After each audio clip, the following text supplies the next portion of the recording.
Nearly 70% of the paper products in the United States can be recycled.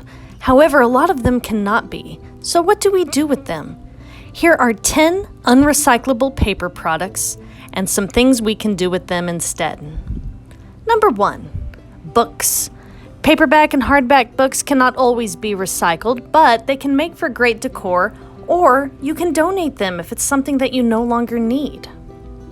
Number 2, paper towels, tissues, and napkins also cannot be recycled, but they can be thrown in a compost bin.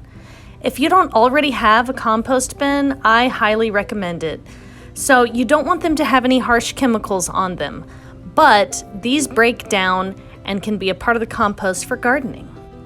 Number 3, wax paper. If it has a waxy lining, it cannot be recycled or composted unless it's an organic waxy lining like beeswax.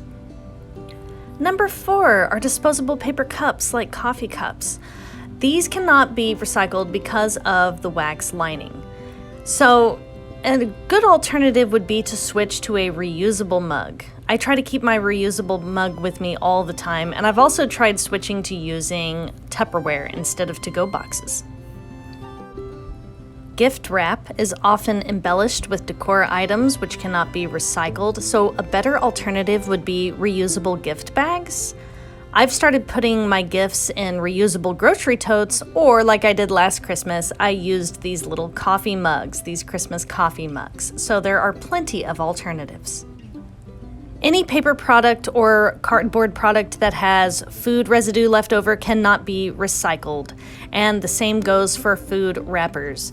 Now, personally, I like to burn these because the greasy lining makes them great for burning. That might not be the best alternative, but there's not much else you can do with them because they can't be recycled. The same goes for receipts. Receipts are printed on this thermal BPA paper and it doesn't break down, so I usually just toss them in the fire when I'm done with them. Shredded paper cannot be put in the recycling bin because it gets caught up in the machines. You can use it as a great alternative for packing instead of bubble paper. And finally, sticky notes. Anything with a little sticky residue on it cannot be put in the recycling bin. If I can't recycle it, I tend to try to avoid it altogether, or I put it in my bonfire.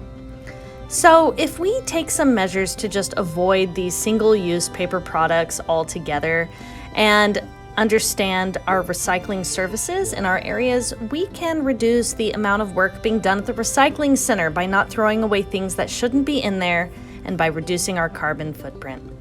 Thanks for watching and have a wonderful day.